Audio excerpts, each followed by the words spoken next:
آپ اگر چاہتے تو 26ویں آئینی ترمیم پہ رستہ روک دیتے، کوئی بند باندھ دیتے، لیکن شاید مولانا صاحب اور آپ، چونکہ مولانا کو ڈیل کرنے کا سارا ٹاسک تھا آپ کے پاس، اور یہ ٹاسک جانا تھا بیسیکلی مولانا صاحب کو کنٹینر تک چڑھانے تک، جو آپ کی ذمہ داریاں تھیں بنیادی، تو وہ آپ اپنی ذمہ داریاں اب تک پوری نہیں کر پائے، یا مولانا صاحب اوور سمارٹلی کھیل گئے؟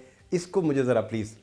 دیکھیں، سب سے پہلے بات تو یہ ہے کہ میں چاہتا ہوں کہ جو حقائق وہ سامنے ہوں. نمبر ون یہ ہے کہ میں نے جو کچھ کیا ہے میں نے عمران خان کی انسٹرکشن پہ کیا، نمبر ون.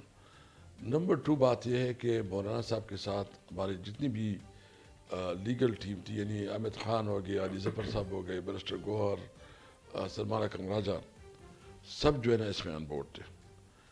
ہم نے ان کو اپنا وہ بھی دے دیا جو جس چیز کو ہم چاہ رہے تھے کہ یہ نہ ہو. یعنی مطلب جو سپریم کورٹ کی ججز کی عمر میں اضافہ، یعنی ہم قاضی فاضی صاحب کو کسی پر نہیں چاہتے تھے، تو اس میں انہوں نے ہیلپ کی. پھر لیکن جو آپ لوگ لیکن منصور علی شاہ صاحب کی ہیلپ بھی نہیں چاہتے تھے. نہیں، بیسیکلی ہم چاہ رہے تھے کہ ایج کسی کی وجہ سے صرف جو قاضی صاحب اسپیسیفک آپ رہے شاید. بس ہم یہ چاہ رہے تھے کہ جو ایج لمٹ ہے وہ وہی رہے. وہ ہو گیا. ججز کی ٹرانسفر کا مسئلہ تھا کہ وہ ٹرانسفر نہ ہوتا، کیونکہ اگر آپ ججز کی ٹرانسفر کریں گے تو اس کا پھر تو مطلب یہ ہے کہ کوئی جج آپ اسلام آباد والوں کو کوئٹہ بھیجیں گے یا وہ بھیجیں گے تو پھر کیسے وہ کام کر سکے؟ پھر تو یوں سمجھو کہ حکومت کے ہاتھ پہ سارا نظام آ گیا نا. تیسرا جو ہے نا جو ہم چاہتے تھے کہ وہ ملٹری کورٹس والا مسئلہ جو اس کی امینڈمنٹ نہ ہو. پھر جو ہے نا آرٹیکل 8 میں، تو اس میں ہم نے جو اس کے ساتھ انگیجمنٹ کی، مشاورت کی ہے.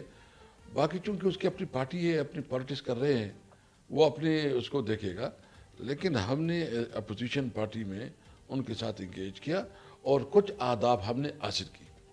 تو مولانا صاحب کے پاس مارجن ہی اتنا تھا، گنجائش اتنی بچی تھی، آپ لوگوں کو اندازہ تھا کہ یہ کسی سٹیج پہ جا کے ان کو 26ویں آئینی ترمیم کا مولانا صاحب کو حصہ بننا پڑے گا، اور وہ بندوق جو زرداری صاحب نے مولانا صاحب کو دی تھی اس سے وہ تحریک انصاف کا شکار کرنے میں کامیاب ہو جائیں گے؟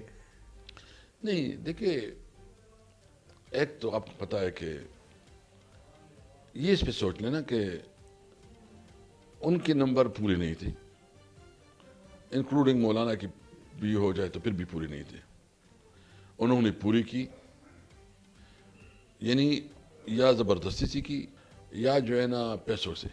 یعنی 3 ارب روپے جو ہے نا ایک ایم این او کو آفر ہوئی، منسٹریاں آفر ہوئی، بڑے بڑے پیسے آفرز ہوئے. اور بدقسمتی سے میں یہ کہوں گا کہ جو لوگ مطلب اپنا ضمیر بیچ کے، جس طرح وہ جو ہے نا منڈی میں مویشی کی بکاؤ ہوتی ہے، اس طرح وہ بکے، تو پھر کیا کریں؟ مطلب جب آپ کی مورل سٹینڈرڈ اتنی نیچے ہو، اور بینگ اے پارلیمنٹرین بھی آپ اس نیچے پہ آئے کہ آپ نے ووٹ لیا عمران خان کے نام پہ، آپ نے اس کے ساتھ عزت اور آپ ہی اس کے اوپر چورا جو ہے نا وہ گم پہ، تو وہ انہوں نے تقریباً نمبر پوری کی تھی. لیکن میں اس لیے یہ سوال اٹھاتا ہوں کہ ایک طرف اسمبلی ناجائز، جتنے آپ نے لوگوں کو بٹھایا وہ بھی ناجائز، پھر رہی صحیح جو ہمارے پوزیشن تھی اس کو بھی آپ نے جس طرح ناجائز طریقے، ظلم، جبر، یعنی خواتین تک کی بے حرمتی، چادر چادیواری کی جو ہے نا پامالی، کاروبار کو تباہ کرنا، بزنس کو، تمام جتنے حربے ہو سکتے ہیں وہ کر دی.